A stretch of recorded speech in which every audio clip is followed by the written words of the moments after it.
एक और अहम खबर आपको देंगे। अडियाला जेल में तौशा खाना के नए रेफरेंसेस की समाअत। अदालत ने बुशरा बीबी और बानी पीटीआई को 14 रोज जुडिशल रिमांड पर जेल भेज दिया है। बात करेंगे, इसरार खान हमें ज्वाइन कर रहे हैं। इसरार, क्या कार्रवाई हो सकी आज?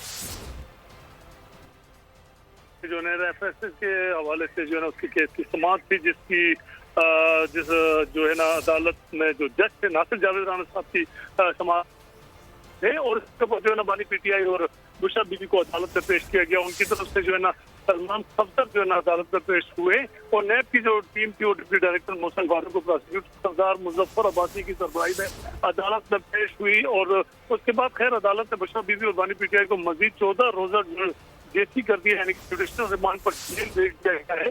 और यहाँ पर जो है ना पीटीआई की जो मुद्दा है उसकी तरफ से जो है ना मीडिया साफ करते हुए ये कहा गया कि हमारे जो उनको किया जाएगा।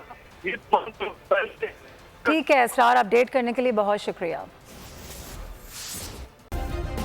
सब्सक्राइब करें और बेल दबाएं ताकि कोई खबर रह न जाए।